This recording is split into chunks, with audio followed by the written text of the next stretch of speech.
December 15th, 2023. Sylvester Stallone hadn't opened his front door for 3 years. Not for reporters, not for friends, not even for his own family. That morning, an 8-year-old girl walked past his security, climbed his gate, and knocked. When he opened the door, she looked up at him and said 5 words that shattered his world.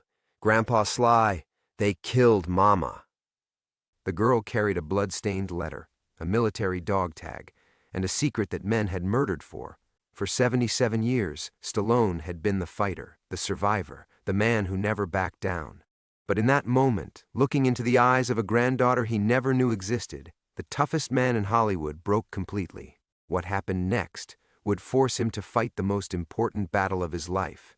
Before we jump back in, tell us where you're tuning in from, and if this story touches you, make sure you're subscribed because tomorrow I've saved something extra special for you. The letter trembled in Stallone's massive hands, each word written in hurried script that spoke of desperation and love in equal measure. Blood had dried in rust-colored splotches across the paper, obscuring some of the text, but he could make out enough to feel his world tilting off its axis. "Sly, if you're reading this, I'm already gone. This is your son Michael's daughter. Her name is Isabella Martinez. She's 8 years old, and she's everything beautiful he left behind in this world. I tried to keep her safe, but they found us. They're coming for her because of what Michael told me before he died. The real story. Not the hero's death the army sold you. I'm sorry, the rest dissolved into crimson stains." Stallone's knees gave out. The Rocky Balboa who'd taken punishment from Apollo Creed, the John Rambo who'd survived hell itself, crumbled onto his marble foyer floor like a demolished building. 3 years of grief, isolation, and carefully constructed emotional walls came crashing down in a single moment. Isabella stood in his doorway, small hands clutching a worn military dog tag, Michael's dog tag, watching the most famous tough guy in the world fall apart. She didn't flinch, she didn't cry. She just waited, patient as an old soul trapped in a child's body. "They shot Mama outside our apartment," she said quietly, her voice carrying the hollow tone of someone who'd seen too much too young. "She told me to run here. Said you'd protect me because you're my grandfather and fighters protect family." Stallone looked up at her through tears he hadn't shed since Jennifer's funeral. Isabella had Michael's eyes, that same stubborn spark he remembered from when his son was young, before the arguments, before the military, before 15 years of silence ended with a flag-draped coffin. "Michael," he whispered, the name scraping his throat raw. "My boy. He had a daughter." "He had me," Isabella confirmed. "Mama said he talked about you all the time. Said you taught him to fight, but he forgot how to come home." The words hit harder than any movie critic's review, any box office disappointment, any Hollywood betrayal. Michael had died believing his father didn't love him, had died without knowing Stallone spent every day since their last fight, 15 years ago, waiting for his son to call. "The bad men who hurt Mama," Isabella continued, settling cross-legged on the floor beside him like they were old friends sharing secrets. "They're looking for something Daddy gave her, something that could hurt important people." Stallone's protective instincts, dormant for years, roared to life. He pulled himself together enough to scan the windows, suddenly aware that his fortress of solitude might not be fortress enough. What kind of something? Papers, pictures, recordings. Isabella's voice dropped to a whisper. Daddy found out some of his officers were doing bad things, selling weapons to bad people. When he tried to tell the truth, they made sure he couldn't. The official story flashed through Stallone's memory. Michael Stallone, heroic death in combat, posthumous medal, closed casket funeral. But looking at Isabella's matter-of-fact expression, he understood with sickening clarity that his son hadn't died a hero's death. He'd been murdered for being one. "Where are these papers now?" he asked. Isabella reached into her small backpack and pulled out a tablet computer, its screen cracked but functional. "Mama taught me how to hide things in the cloud. She said if anything happened to her, I should give this to you and tell you the password is Rocky's daughter." Stallone's breath caught. Even in death, through a daughter-in-law he'd never met, Michael was reaching out to him, using the nickname he'd given Michael as a child, back when bedtime stories featured boxing matches and dreams of following in his father's footsteps. Outside, the winter wind picked up, rattling the windows of his Malibu estate. For 3 years, this house had been his tomb, a place to hide from the world that demanded Sylvester Stallone but left no room for a grieving father and widower. He'd let his staff go, ignored his phone, survived on delivered groceries and the kind of isolation that money could buy. But isolation wouldn't protect Isabella. The child who'd somehow walked through his security system, how had she done that? Needed more than a broken-down old man hiding from his ghosts. "Are you hungry?" he asked, the question feeling foreign after so long without house guests. Isabella nodded solemnly. "Mama said you might feed me. She said grandfathers are supposed to take care of their families." As Stallone helped her to her feet, he caught sight of himself in the hallway mirror. Wild gray hair, 3-day stubble, clothes that hadn't been changed since Tuesday. He looked like a crazy hermit, not a grandfather, not a protector. But Isabella slipped her small hand into his calloused one without hesitation, trusting him completely. "We're going to figure this out," he promised, though he had no idea how. "Nobody's going to hurt you. Not while I'm breathing." For the first time in 3 years, Sylvester Stallone had a reason to fight again. The question was, would it be enough to keep them both alive? Tomorrow, we dive deeper into the dangerous secrets that got Isabella's mother killed, and discover just how far powerful people will go to keep Michael Stallone's final mission buried forever. Don't miss it, because what we uncover changes everything you thought you knew about heroes, sacrifice, and the price of truth. The kitchen felt cavernous with another person in it. Stallone hadn't realized how the silence had become a living thing these past 3 years, filling every corner of his Malibu estate like fog. Now Isabella's small presence seemed to push against that silence, making the space feel both too large and too intimate. He opened the massive stainless steel refrigerator, surveying contents that told the story of a man barely surviving. Takeout containers from 3 days ago, expired milk, a lonely apple that had seen better weeks. The kind of provisions that kept a body alive but asked nothing of the heart. "I'm not much of a cook anymore," he admitted, shame heating his cheeks. Jennifer had been the one who filled this kitchen with warmth, who insisted they eat together even during his busiest filming schedules. After she died, food became fuel, nothing more. Isabella climbed onto one of the bar stools, her legs dangling. "Mama wasn't either. We mostly had cereal and sandwiches." The casual mention of her mother, shot outside their apartment just hours ago, delivered with the matter-of-fact tone children used for unbearable truths, made Stallone's chest tighten. He'd witnessed enough violence in his films to choreograph a dozen death scenes, but the real thing, creeping into his kitchen through this brave little girl, felt obscene. He found bread that wasn't moldy and peanut butter from the back of a cabinet. As he assembled sandwiches, muscle memory from Michael's childhood kicked in, cutting diagonally, removing crusts the way his son had preferred. Strange how the hands remembered love, even when the heart had been trying to forget. "Daddy liked peanut butter sandwiches," Isabella said, watching him work. "Mama said he ate them for breakfast in the army." Stallone's knife stilled against the bread. He did that as a kid, too. Drove his mother crazy. The words escaped before he could stop them, carrying Jennifer's exasperated laughter from 20 years ago. "Sylvester, tell your son that peanut butter is not a food group." Isabella smiled, the first genuine expression of joy he'd seen from her. "Mama said I got that from the Stallone side, the stubborn breakfast choices." The observation hit him like a sucker punch. This child carried pieces of his family in her DNA, in her habits, in the defiant set of her jaw that reminded him so powerfully of Michael at that age. She was living proof that his son's story hadn't ended with that flag-draped coffin, that love had continued growing in places Stallone had never known to look. He slid the plate across the granite island, noting how Isabella held the sandwich with both hands, taking careful bites. Everything about her spoke of someone who'd learned not to waste food, not to take safety for granted. The thought of what she'd witnessed, what she'd survived, made his protective instincts flare like a struck match. Through the floor-to-ceiling windows, the Pacific stretched endlessly under an overcast sky. This view had been Jennifer's favorite feature of the house, She'd spend mornings here with her coffee, planning gardens that would bloom with California sunshine. Now it felt like a beautiful prison, isolating him from a world that had taken everyone he loved. "It's really pretty here," Isabella said, following his gaze. "Like a movie." "Your grandmother loved this view." The words came easier than he expected. She used to say watching the ocean made problems feel smaller. "Were you married to grandmother for a long time?"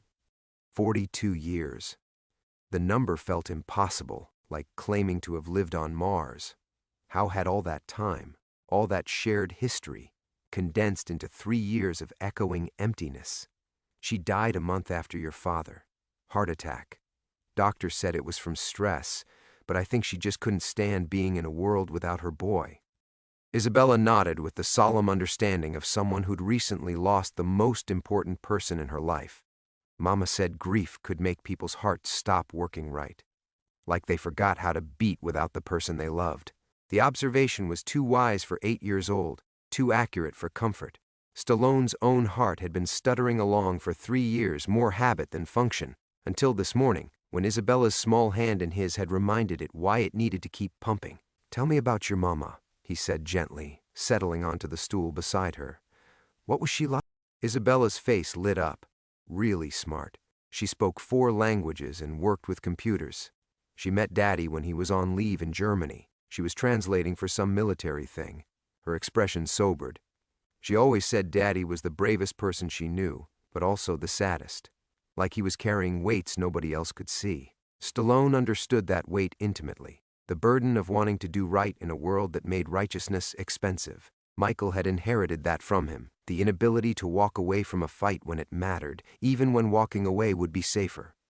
"After the bad men started looking for us," Isabella continued, "Mama taught me codes and passwords and how to hide. She made me memorize your address, made me promise that if anything happened, I'd find you." Her voice dropped to a whisper.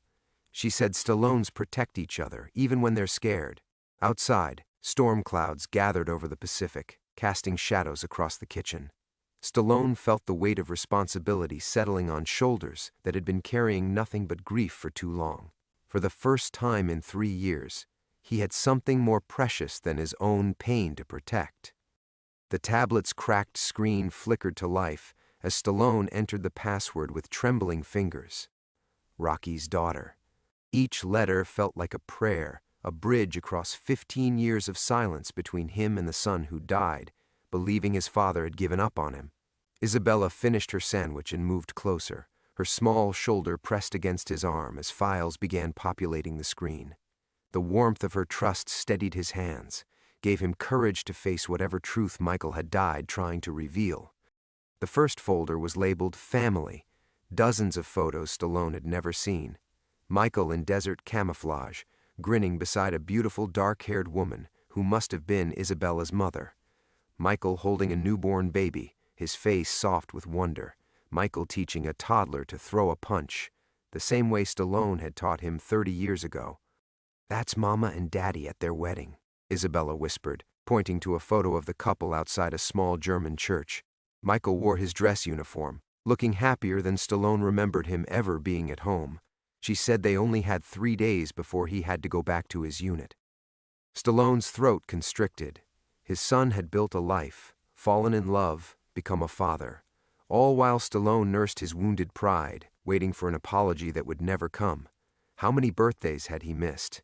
How many bedtime stories? Scraped knees, first words. "He kept pictures of you too," Isabella said softly, opening another folder. The screen filled with images that made Stallone's chest ache. Screenshots from his movies, old family photos Michael must have scanned, even recent paparazzi shots from before Stallone's self-imposed exile.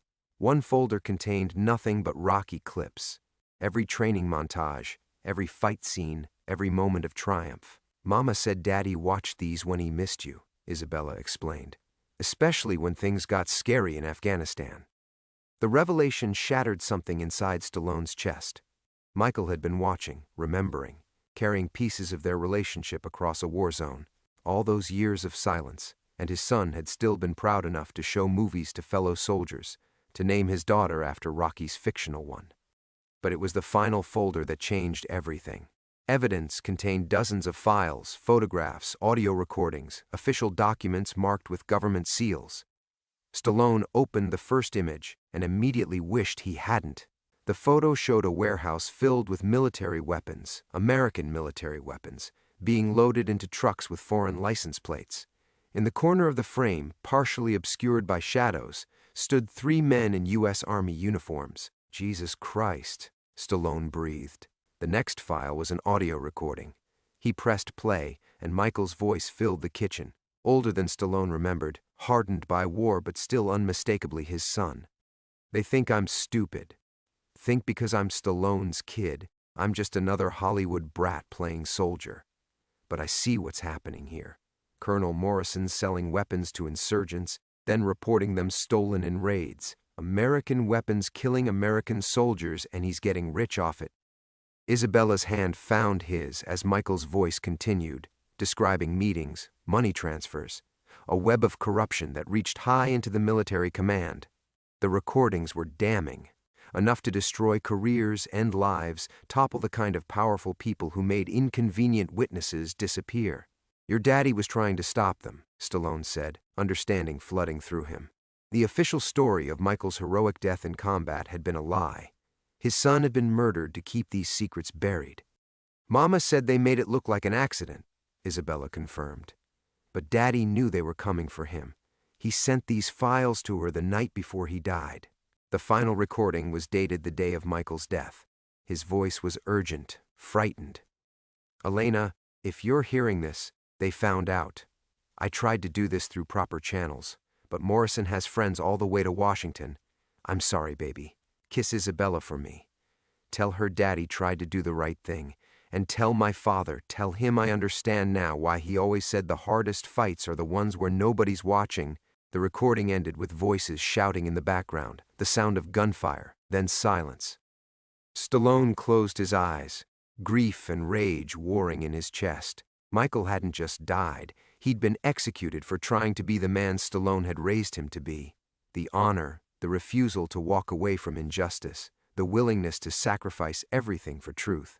Those were Stallone values, passed down like genetic code. And now they were hunting Michael's daughter for the same evidence. They killed my son, he said quietly, the words tasting like broken glass.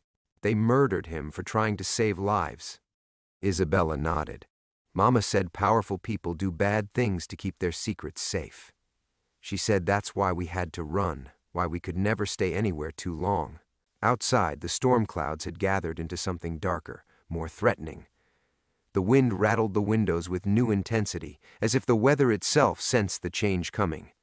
Stallone looked at Isabella, this brave little girl who carried his son's eyes, his family's stubborn courage, and evidence that could topple governments. The life he'd been living, hiding in grief and isolation, was over. The moment he'd entered that password, he'd declared war on people who killed children to protect their profits. He was no longer just a grieving father and grandfather. He was a target. The tablet screen went dark as Stallone closed the final file, but the echo of gunfire from Michael's last recording seemed to linger in the kitchen's silence. He stared at his reflection in the black screen, seeing a stranger, wild-haired, hollow-eyed, unprepared for the war that had just landed on his doorstep. We need to call someone, he said, though even as the words left his mouth, he wasn't sure who. The police? The FBI? Michael's recordings had mentioned corruption reaching Washington. How high did it go? Who could be trusted? Isabella shook her head firmly. Mama tried that in Phoenix. She called a FBI office, told them about Daddy's evidence. 2 days later, the bad men found our apartment. Her voice carried the matter-of-fact tone of someone who'd learned survival through repetition. We had to run in the middle of the night. Stallone's hands trembled as he reached for his phone, muscle memory driving him toward the only person who'd always had answers. Frank Carrera had been his manager for 30 years, had navigated every crisis from tabloid scandals to contract disputes. Frank would know what to do. The call connected on the second ring. Sly? Jesus Christ, where have you been? I've been trying to reach you for... Frank, I need help. The words tumbled out in a rush. My granddaughter is here. Michael had a daughter. There are people trying to hurt her, and I don't know who to trust. Silence stretched across the connection, long enough that Stallone checked to see if the call had dropped. When Frank's voice returned, something in its quality had changed. Careful, measured, nothing like his usual rapid-fire enthusiasm. "Your granddaughter? Sly, what are you talking about? Michael died 15 years ago. He had a child, Isabella. She's 8 years old, and she's sitting right here in my kitchen." Stallone looked at Isabella, who was watching him with those discerning eyes that seemed to catalog every micro-expression. "Her mother was killed yesterday. Shot outside their apartment. She came to me because she had nowhere else to go." Another pause, this one feeling deliberate. "Sly, listen to me carefully. You've been isolated for a long time. Grief can make us see things, want things that aren't really there. Maybe you should consider—" "She has Michael's eyes, Frank, his stubborn chin. She knows things only family would know." Stallone's voice rose, desperation creeping in. "I'm not hallucinating.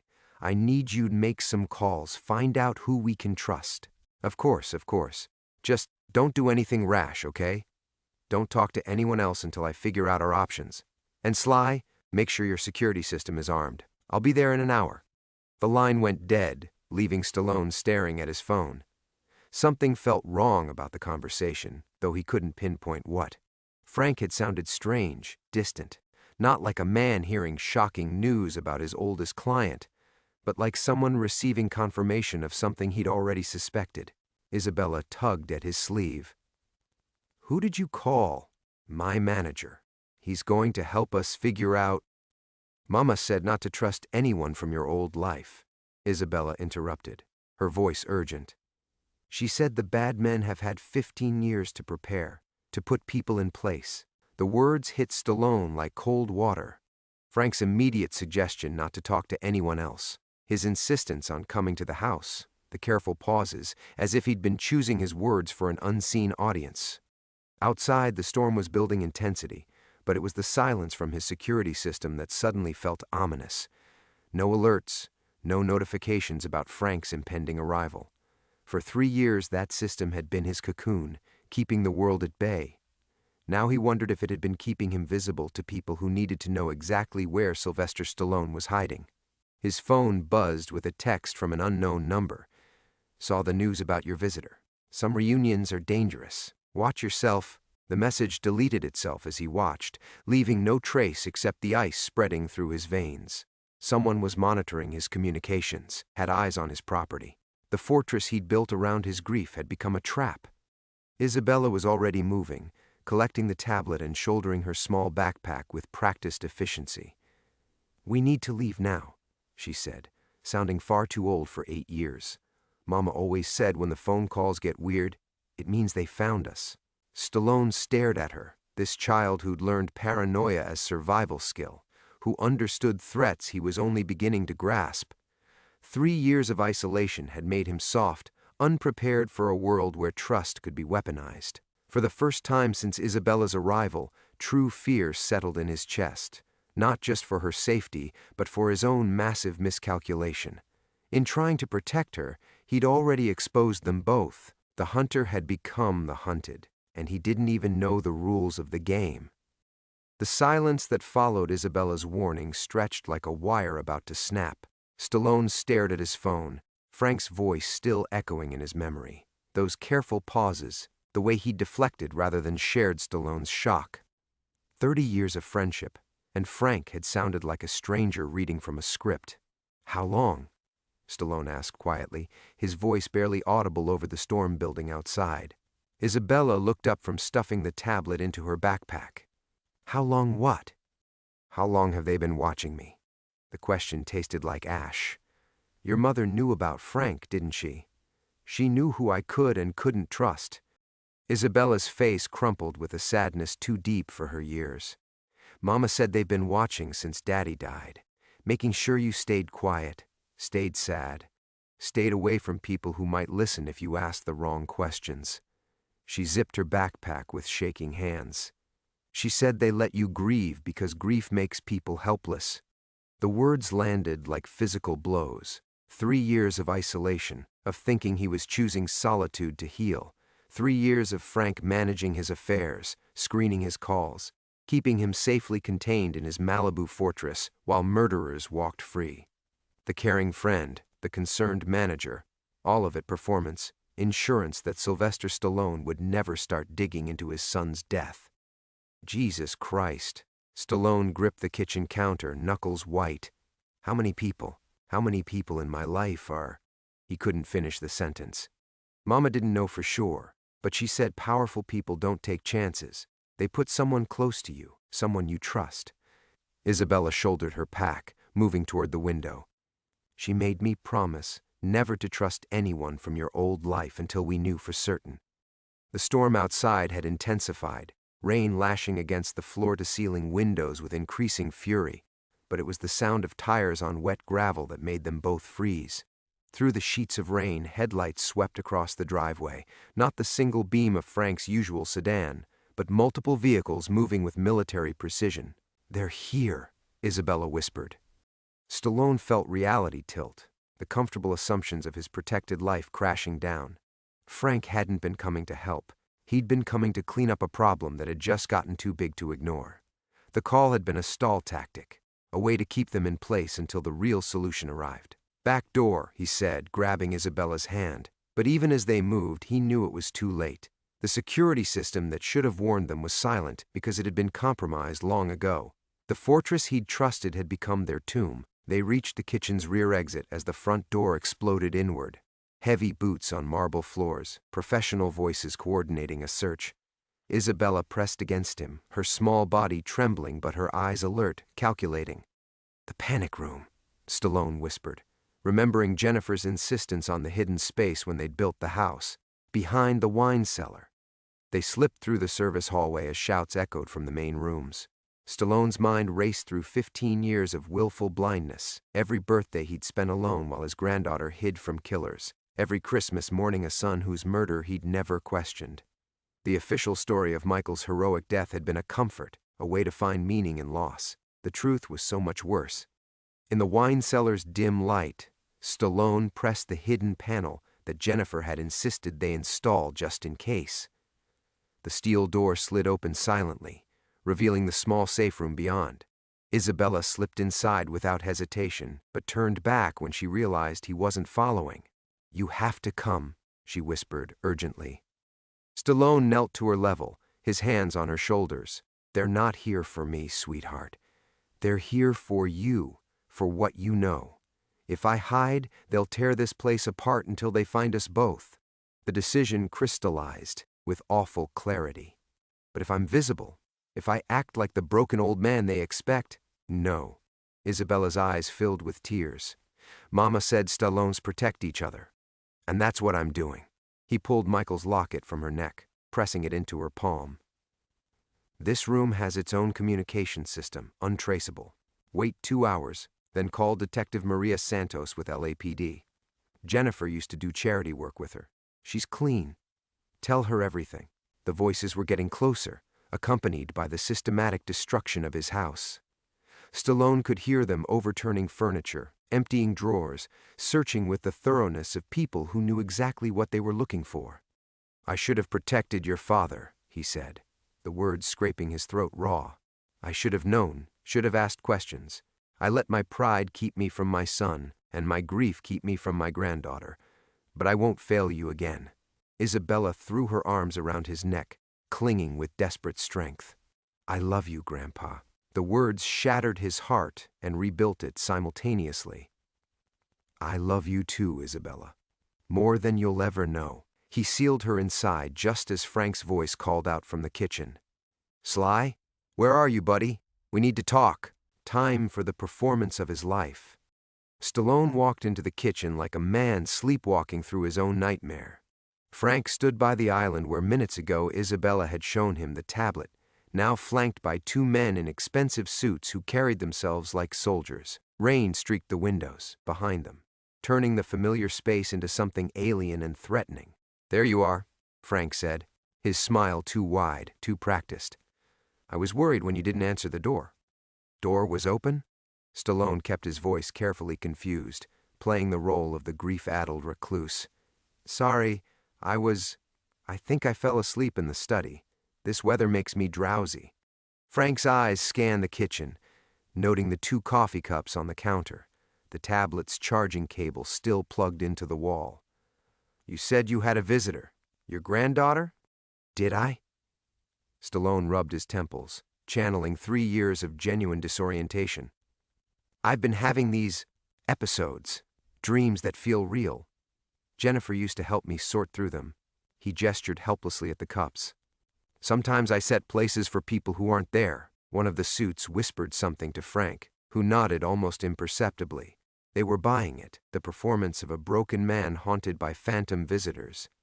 Stallone had played damaged characters before, but never with stakes this high. The thing is, Sly, Frank continued, moving closer with false casualness, someone reported seeing a young girl at your gates yesterday. Security cameras picked up images. Stallone's blood chilled, but he kept his expression vacant. Yesterday?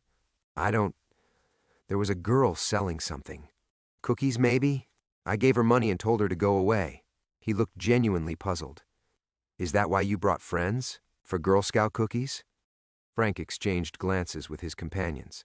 These gentlemen are with government security.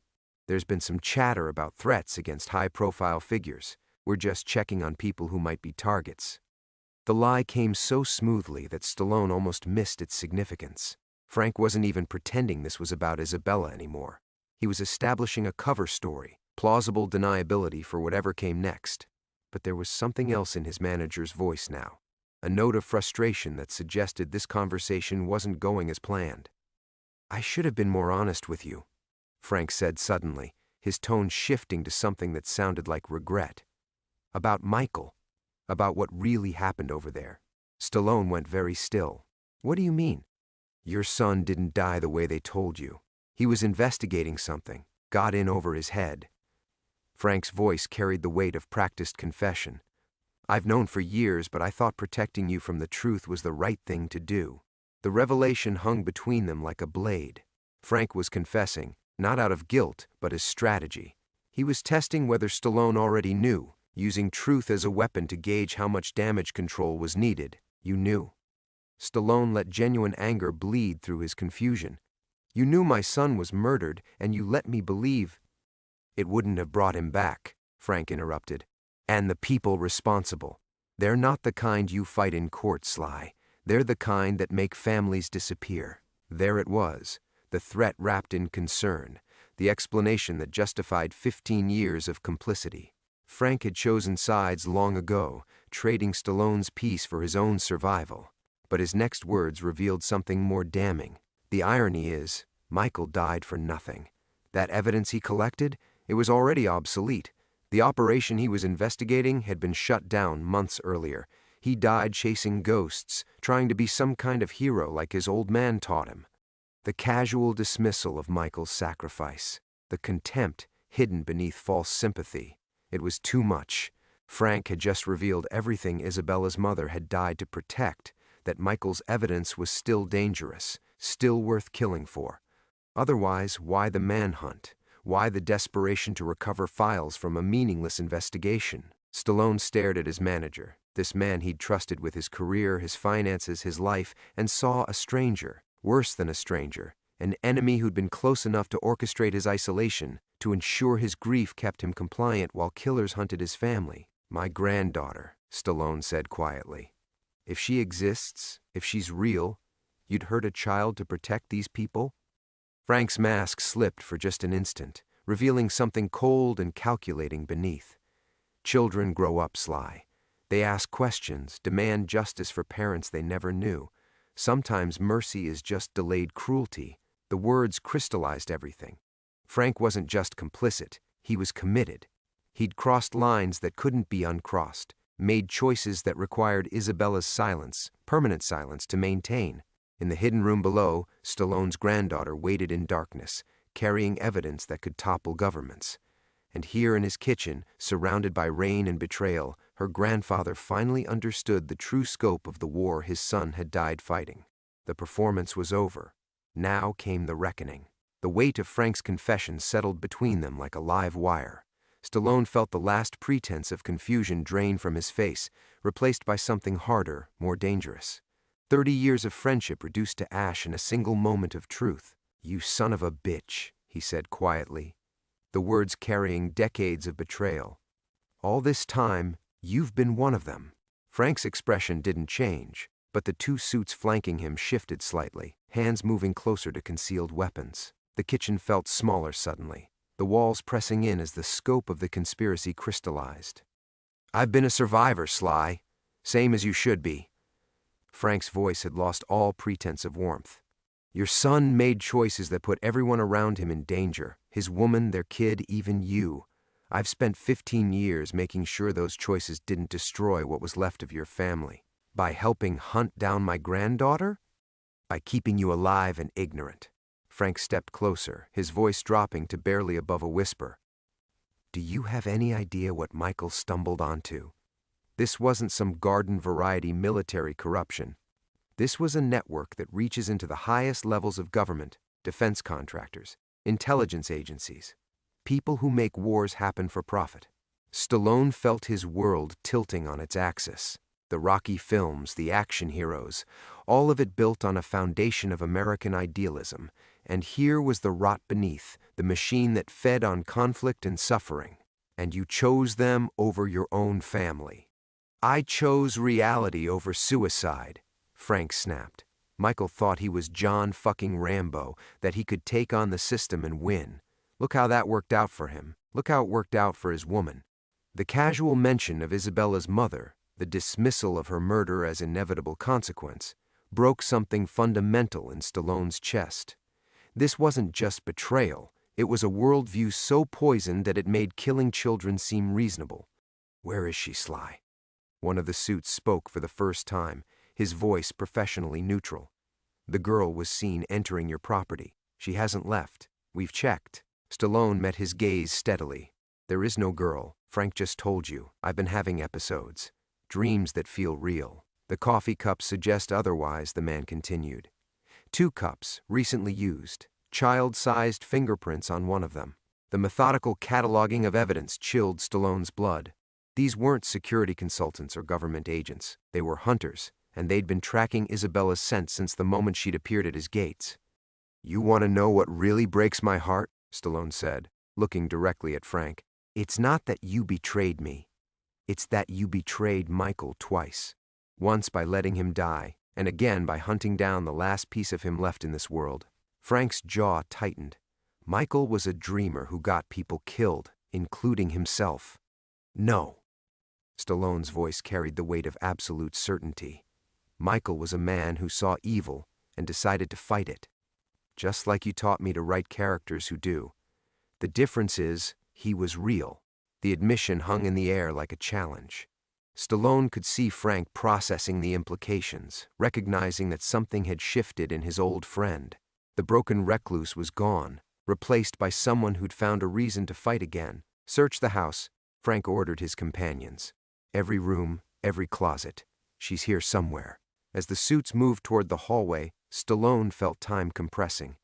Isabella had been hidden for maybe 20 minutes, not nearly long enough.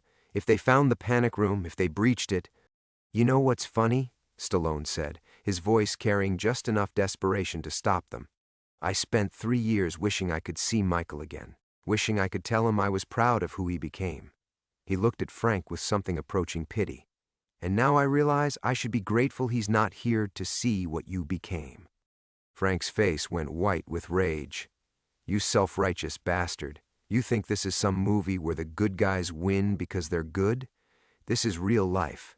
In real life, heroes die and pragmatists survive." "Maybe," Stallone conceded. "But in real life, love matters more than survival, and I love that little girl more than I fear you." The confession was a declaration of war, and Frank heard it as such. His hand moved toward his jacket, then stopped as he remembered 30 years of friendship. 30 years of shared history that couldn't be completely erased even by this betrayal. "Last chance, Sly. Give us the girl and the evidence. Walk away. Live to mourn your losses in peace." Stallone straightened to his full height, feeling every one of his 77 years and every ounce of strength that remained. I've spent 15 years mourning, Frank. I'm done being a victim of other people's choices. The storm outside reached crescendo as the two men faced each other across an unbridgeable divide. Below them, hidden in darkness, Isabella waited with the truth that could topple empires. The war for Michael's legacy was about to begin. The first shot shattered the kitchen window behind Frank, spraying glass across marble counters like frozen rain. All four men dove for cover as muzzle flashes erupted from the darkness outside. Not gunfire aimed at them, but at the house's exterior security cameras, methodically destroying each lens with surgical precision. "What the hell?" Frank shouted, drawing his weapon as his suits took defensive positions. Stallone rolled behind the kitchen island, his mind racing. This wasn't Isabella. She was sealed in the panic room. This was someone else, someone who'd been watching, waiting for the perfect moment to strike. Through the broken window came a voice, electronically distorted but unmistakably female. Sylvester Stallone. "My name is Detective Maria Santos, LAPD. Your granddaughter contacted me an hour ago." Frank's face went ashen. "Impossible. She's been here the whole time." "The panic room has an independent communication system," Stallone said, understanding flooding through him. "Isabella called for help while we were playing our little drama." Another volley of shots, this time targeting the house's power grid. The lights died, emergency systems flickering to life as backup generators engaged. In the strobing red glow, Frank looked like a man watching his carefully constructed world collapse. "Detective Santos," he called toward the window, his voice shifting to the smooth professional tone Stallone knew so well. "There's been a misunderstanding. I'm Frank Morrison, Mr. Stallone's manager. We're dealing with a home invasion situation here." "Funny thing about home invasions," came the reply. "They usually don't arrive in government vehicles with counterfeit federal plates." One of Frank's men cursed softly, speaking into a radio. Whatever response he received made his expression grim. "Boss, we've got LAPD units moving up the access road, multiple vehicles."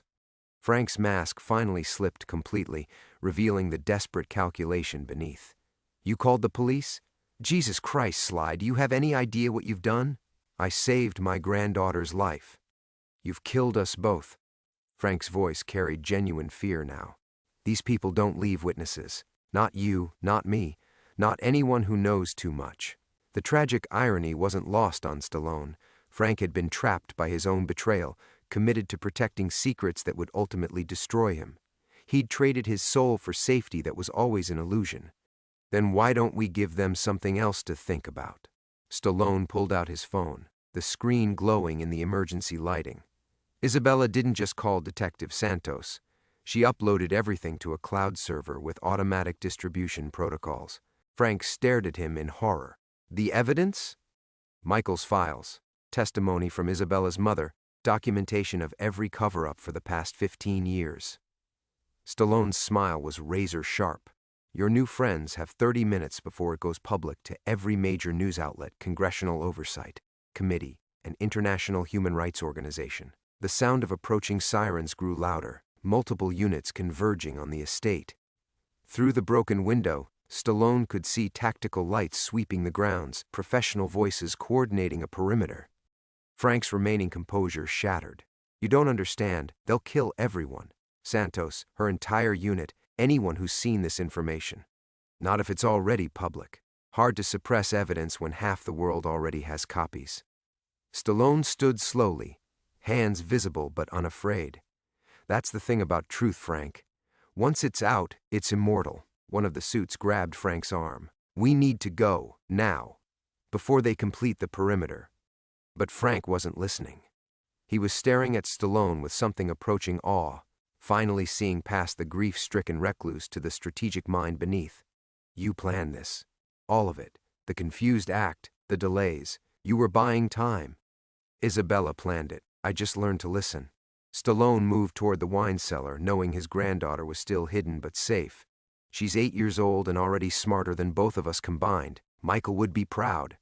The mention of his son broke Frank's last defense. Years of rationalization, of convincing himself he'd had no choice, crumbled in the face of what he'd almost done. "God forgive me, Sly. I thought I was protecting you. You were protecting yourself." There's a difference. Frank's hand trembled as he lowered his weapon. They'll never stop hunting her. Even with the evidence public, even with arrests, the network is too big, too connected. Then we'll teach her to hunt back. Stallone's voice carried absolute certainty. She's a Stallone. We don't run from fights we can win. The kitchen door exploded inward as tactical officers swarmed the house, professional voices shouting commands. Frank's remaining companions scattered, but Frank himself simply stood there, weapon at his feet, looking like a man who'd finally run out of places to hide.